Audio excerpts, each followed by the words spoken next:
all right. It's all right, baby. I want to go home.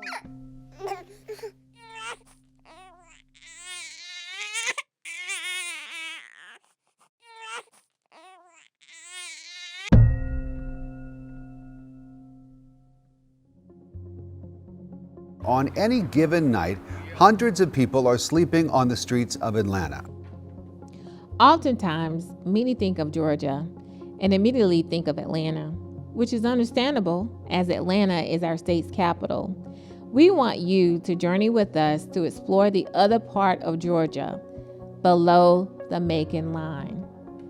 There are a lot of agencies trying to work on this. The problem is the need is so great and the problem is so complex. The number of homeless people in the county has increased 82% since 2017. We end up here for different reasons. Like I said, some because of drugs, some because of mental issues, and some because financially they couldn't support themselves in a regular life. In the beginning of the summer 2022, our rent went up and jobs increased. My husband lost his job and no longer worked, and then our car broke down and we had a lot of different bills come up at the same time that we couldn't afford, and that caused the ability to not be able to keep up with everything. I've had to keep my children with a family friend, so they're not living with me. I'm still supporting them, of course, buying their clothes and stuff like that. That's really hard.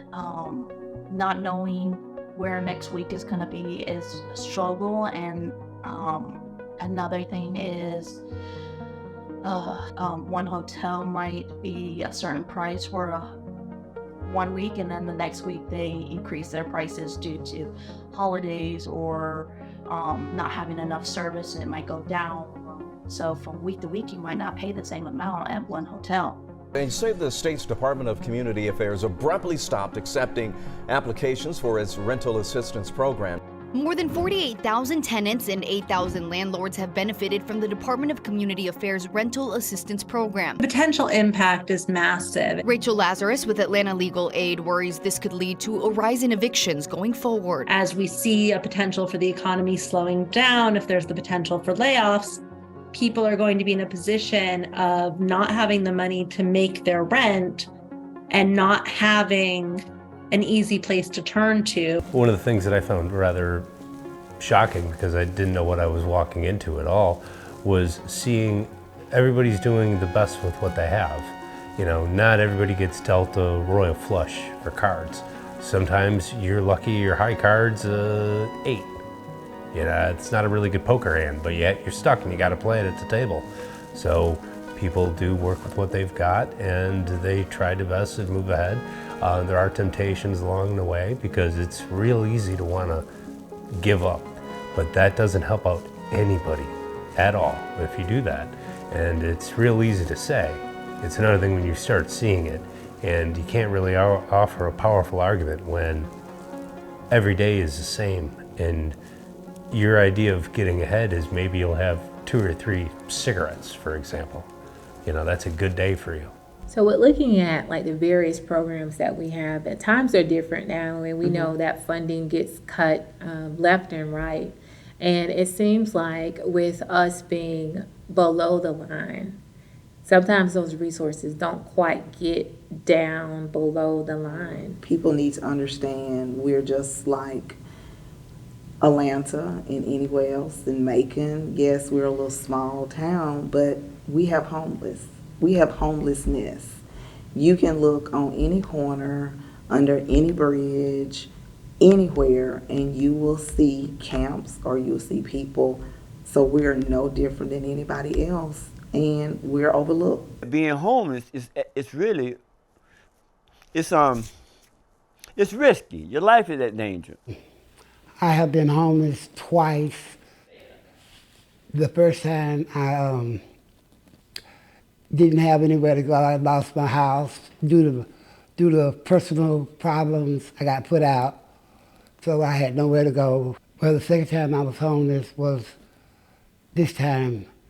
I had moved in with a friend. He got put out, and I got put in the hospital for like 17 days, and I had nowhere to go after that. So I went to my brother's house. He put me out, basically told me he wanted me to leave out his house. So I came back to that house and ended up getting homeless once again. Is there like a set group of people that you see who come through who are facing housing instability? No, there isn't a one set group. There's not a certain picture of a person that could be homeless. It really varies. Age, gender, race, anyone can be homeless. And oftentimes people think of a homeless person, they think of someone who is literally on the streets with nothing, no income whatsoever, and coming from a very, very low place and not having any education, no employment, or even not even having any type of resources. So with that, do you think that homelessness has a set description? From that, that's what people usually think, but that's not the case. That's so far from the case. You can have an individual with a degree or several degrees that have fallen on hard times or gone through some stressors, through family tragedies like death. And I moved down to Florida to get closer to my dad. He passed away, so I got to know him as a friend, which was great.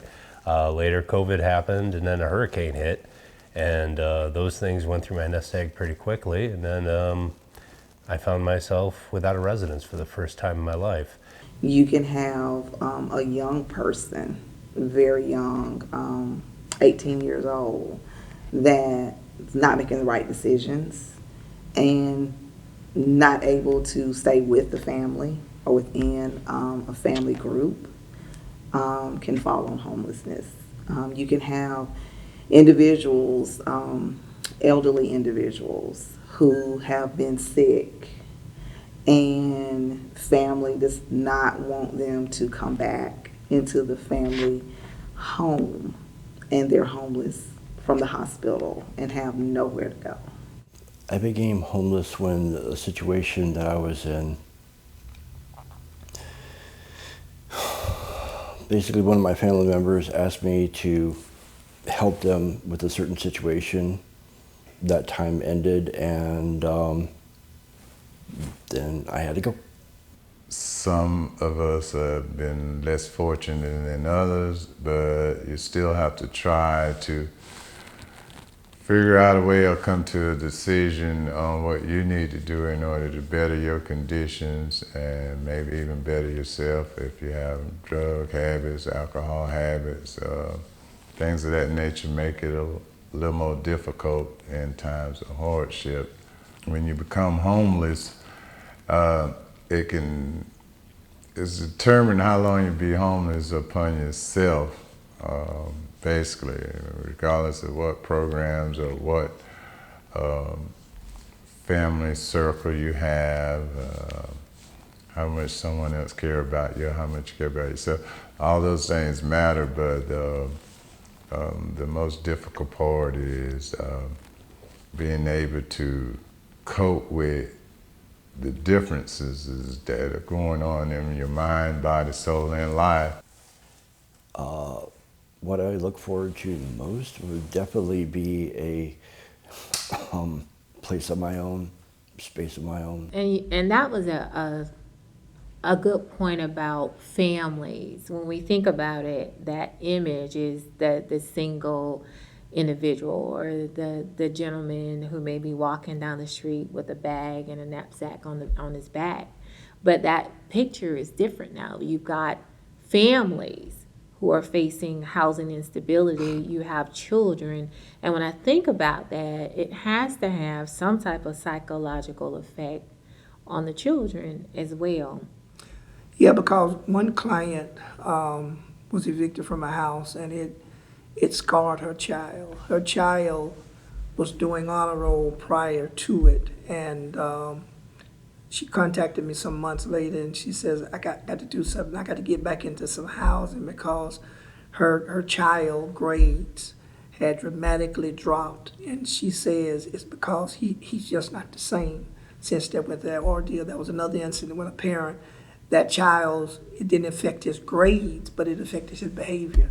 He started having behavior problems. So being homeless, from my standpoint, it affects a child in so many ways, especially the age of that child. It affects your academics, it can affect your emotions, and then sometimes it can affect you physically. So I have two daughters who are elementary and one who just got in middle school.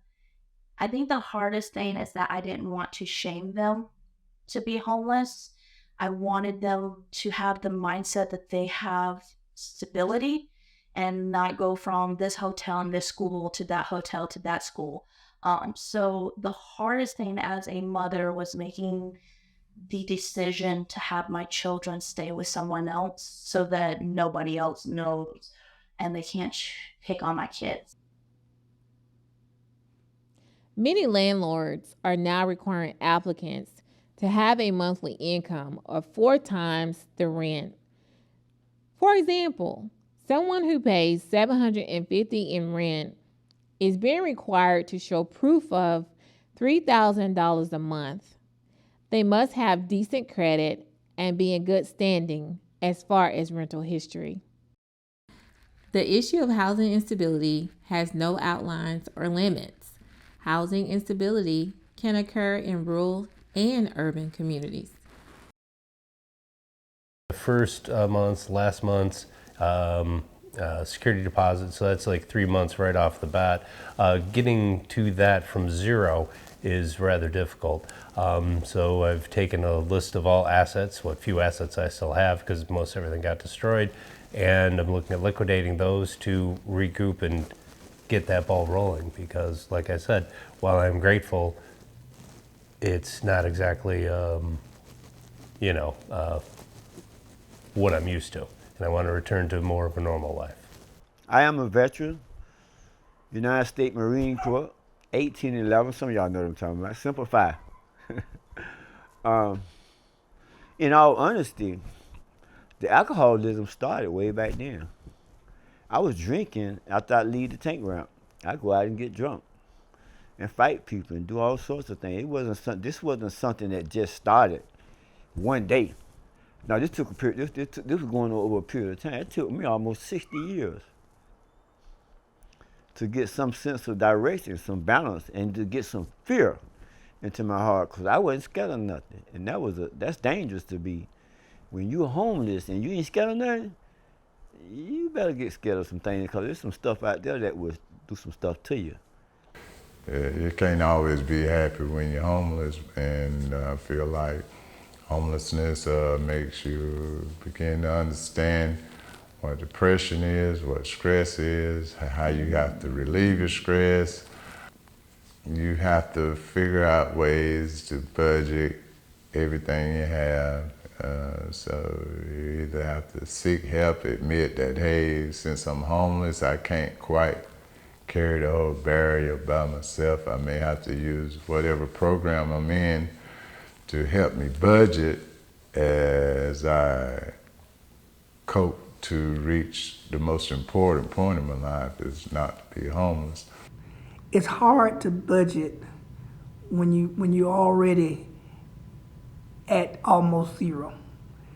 Nothing from nothing is nothing. So there is no budget in that. It's either gonna be you're gonna miss a few meals, you're gonna start falling behind in utilities and stuff. You're gonna start paying enough just to get by.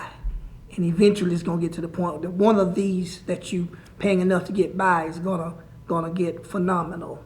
And you're gonna have to make a major decision. There have been some people that come to us, been living without water and lights for either 2 or 3 months, because they made a decision, I'd rather keep a roof over my head than to be out on the streets.